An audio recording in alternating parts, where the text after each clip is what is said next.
안녕하십니까. 자, 지금 시간부터는 이제 문제풀이 시간인데요.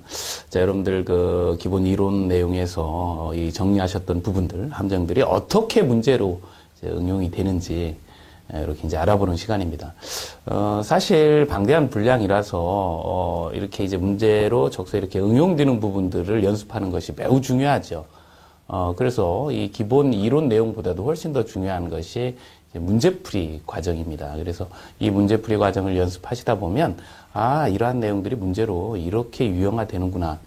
이렇게 연습을 하시다 보면 시험장에 가서도 자신감을 갖고 문제를 풀 수 있는 것이죠.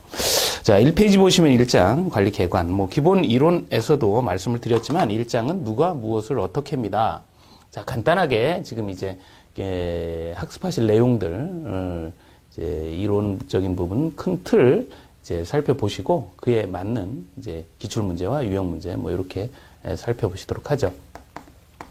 자, 1장에 개관 이렇게 되어 있고 개관은 첫 번째 주택 무엇을과 관련해서 주택 관련된 문제 그리고 어떻게와 관련된 관리 방법과 관련된 문제 그리고 누가와 관련된 관리 주체 문제 이렇게 이제 크게 나뉘어진다 그랬습니다. 그래서 이 관리 주체는 결국 관리 주체 업무를 총괄하기 위한 실무를 집행하기 위한 관리사무소장이 이렇게 나오게 되고 이 관리사무소장은 그렇죠.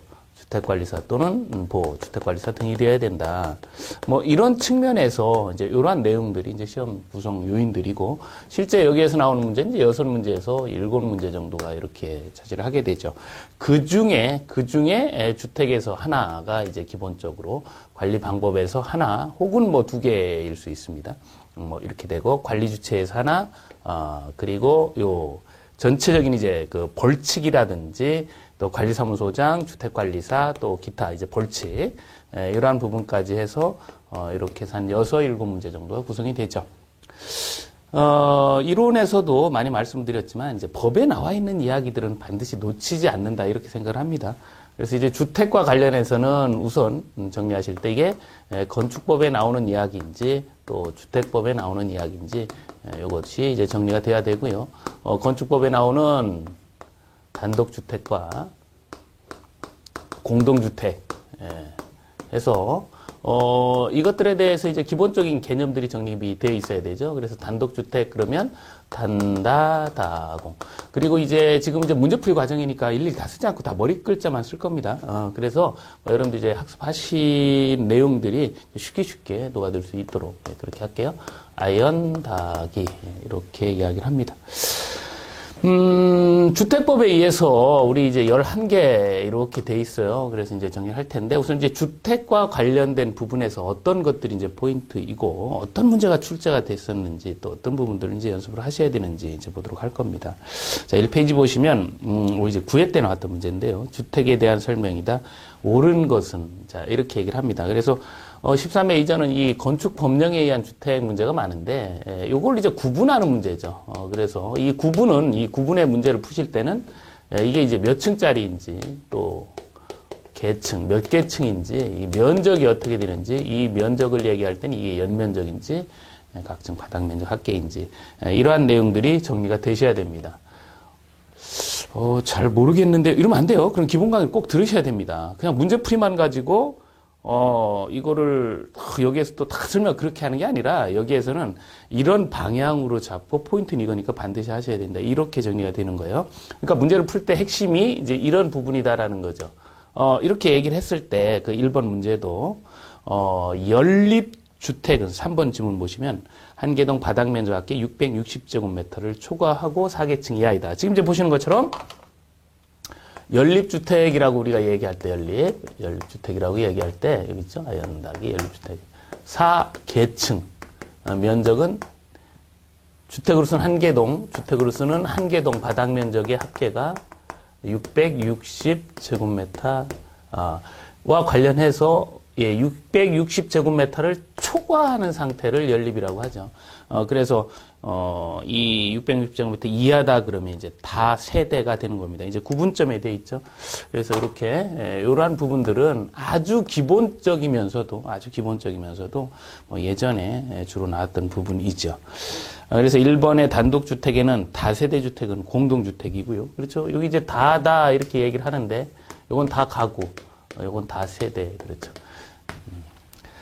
그 다음에 공동주택의 다중주택, 이건 이제 다중이죠.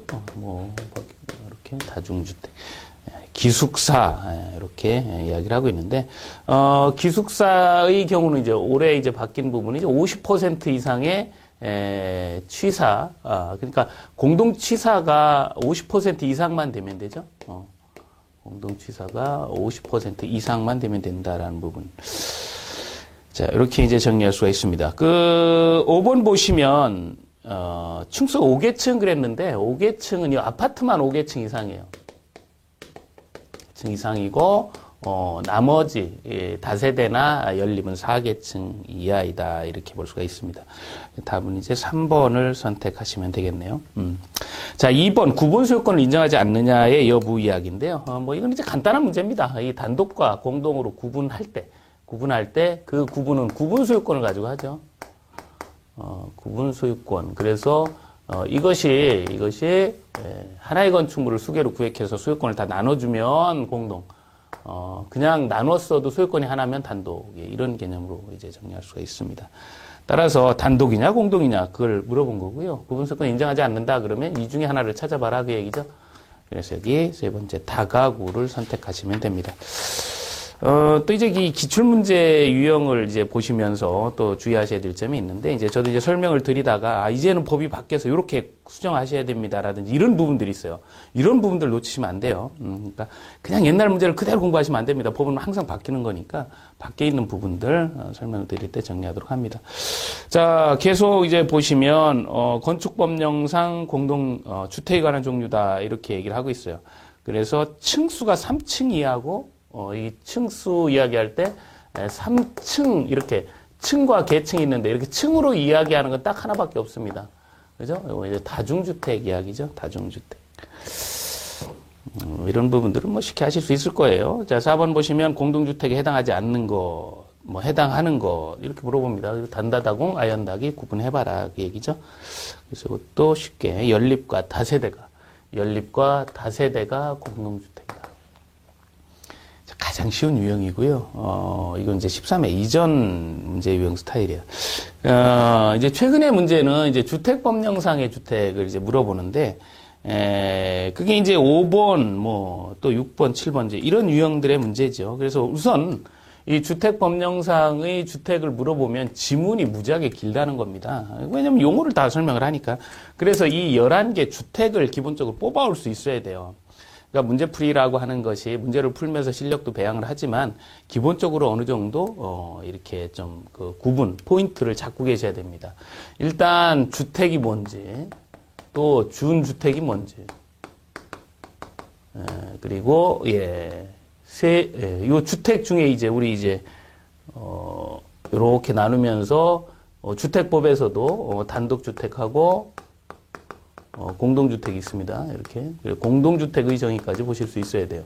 주택, 공동주택, 준주택, 세대, 구분형 공동주택. 이렇게 보실 수 있어야 되고, 그 다음에 국민주택. 그 다음에 국민주택 등, 민영주택. 이제 이런 패턴으로 하나가 정리가 되고, 도시형 생활주택.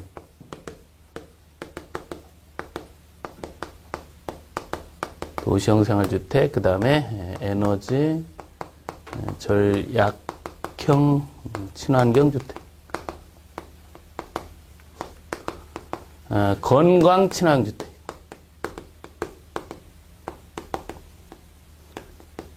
요즘 이제 마지막으로 꼭 정리하셔야 될 게 이제 장수명 주택이죠. 뭐 이건 이제 시험 문제는 나와 있지 않지만 예상 문제에서는 많이 나올 거예요. 그죠? 자, 이렇게, 하나, 둘, 셋, 넷, 다섯, 여섯, 일곱, 여덟, 아홉, 열, 열하나. 이 11의 주택법령상의 주택의 특징을 다 아셔야 돼요. 좀 만만치는 않습니다만, 그 예전에 요 단다다공 아연다기로 물어보던 스타일에서 이걸 개별적으로 주관식으로 객관식으로 물어볼 때 훨씬 그 폭이 넓습니다. 그리고 이 안에서 이 11개 중에서는 올해도 반드시 이제 뭔가 하나가 나오겠죠. 가장 유력한 것이 뭐 장수명, 또 요거 이제 세대 구분형 공동주택과의 연계, 뭐 이런 내용이 이제 질문으로 나올 수가 있는데, 또 어느 분은 그래요. 이렇게 말씀드리면, 야, 여기만 막 별표 치고, 막 형광펜 치고 그러는데, 실제 이제 공부라는 건 그렇지 않습니다. 전체적인 내용 중에 어느 한 부분만 좀 허술하면 자신감이 떨어지는 거예요. 그러면 아무래도 이제 불안불안하고 실수도 하고 하는 거죠. 그래서 이제 완벽하게 여기서 이제 어쨌든 나오니까 잘 정리하도록 합니다. 기출됐던 문제. 기출됐던 문제는 아무래도 그때 당시, 그 기출되던 당시 시대상을 반영하는 부분들이에요. 그래서 사실 기출 문제를 보는 것도 중요하지만 법이 이제 새롭게 적용돼서 새롭게 유형화된 뒤에 있는 실전 문제, 요거를 잘 푸시는 것도 중요하다 이렇게 볼 수가 있습니다. 그래서 기출 문제는 방향이고 실제 이제 여러분 시험장에서 볼 수 있는 문제는 예상 문제를 가지고 많이 이야기를 하죠. 자, 5번입니다. 유형에 대한 설명이다. 옳은 것은 자, 이건 이제 전체를 다 한꺼번에 이야기를 하고 있어요. 그러니까 12회 때는 이 두 개를 이제 섞어서 얘기한 거죠. 다세대주택, 자세대주택 이야기를 합니다. 660제곱미터 이하라는 거죠. 초과, 이렇게 초과 나오는 건 연립이었어요. 그죠? 그래서 이 하나의 층을 구분을 잘 해두시면 될 것 같고, 이번 주택법령상 국민주택의 경우는 도시주택기금을 이용을 한다라는 거죠. 그래서 예전 그 12회 때 출제될 당시의 법은 국민주택기금이었지만 지금은 또 법이 바뀌어 도시주택기금이라고 이렇게 표현하잖아요. 그래서 그런 부분들을 기출문제에서 수정할 수도 있어야 돼요. 그래서 주택법령상 국민주택은 도시주택기금을 지금 받아 자금 건설하거나 개량하는 거다. 뭐 이렇게 이제 볼 수가 있습니다. 2번 선택하시면 되고 3번, 4번, 5번의 형태는 뭐 여러분들이 이론적인 측면에서 나오는 거는 잘 아실 수가 있죠.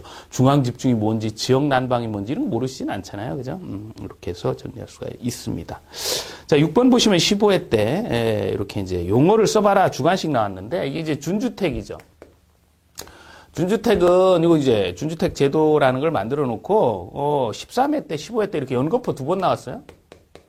이제는 뭐 이제 다 이제 어느 정도 적응이 돼서 이제는 뭐 나올 부분이 이제 많이 떨어지겠죠. 우리가 이제 준주택이라고 하는 거의 특징을 딱 뽑아라 그러면 주택 외 건축물이다라는 요 외를 기억을 하셔야 되죠. 주택에 준한다라는 거고요. 그래서 이 준주택의 종류가 뭐가 있느냐라고 할 때 다생기노가 있다는 거죠. 다생기노가 있어서, 우리가 건축법에서는 기숙사를 공동주택으로 이렇게 분류를 하지만 이 기숙사를 우리 주택법에서는 준주택으로 분류를 한다라는 요 점을 같이 비교해서 기억하시면 될 것 같아요. 자, 이렇게 보셨습니다. 그리고 여기 있는 이제 도시형 생활주택 나오는데, 이건 300세대 미만이에요. 그래서, 다른 것들은 세대를 이야기할 때, 뭐, 이하, 이렇게 얘기하잖아요. 근데 이건 이제 미만입니다. 그러니까 300부터는 도시형 생활주택이라고 하지 않아요. 299세대까지를 도시형 생활주택이라고 본다라는 거죠. 예. 자, 그 다음에 8번 문제 보시면, 뭐, 준주택이란, 준주택의 용어를 할 땐 주택 요 외를 뽑으시면 되고, 1번, 예, 이렇게 되어 있고, 2번 국민주택이란 도시주택 기금이 들어간 거라는 거죠. 이 국민주택 그러면 도시주택 기금. 이게 이제 사실 나오는 지문이 이제 계속, 그 포인트는 계속 나옵니다. 그러니까 그거 놓치지 마셔야 되고. 그 다음에 이제 3번 지문이 있는데, 우리 이제 16회 때 나올 때는 이 민간건설 중형국민주택이라는 제도가 있었어요. 16회면 뭐 그렇게 먼 시점이 아닌데 민간건설 중형국민주택. 근데 어쨌든 지금 단계는 이게 없습니다. 법이 이제 삭제가 됐어요. 이런 제도가 이제 없어요. 그러니까 이때 당시에는 이제 3번이 옳지 않게 표현이 돼 있는데 지금은 뭐 옳고 안 옳고 찾을 필요가 없죠. 왜? 이건 자 삭제가 됐으니까. 그래서 주택법령상 주택 12개에서 이제 올해 이제 11개입니다. 그래서 지난해 삭제된 거예요. 그래서 이 8번 지문은 3번은 삭제됐고 나머지 1, 2, 4, 5번은 다 옳게 표현돼 있죠. 그 4번도 보시면 도시형 생활주택 할 때 포인트를 이거로 했잖아요. 그죠? 300세대 미만이다.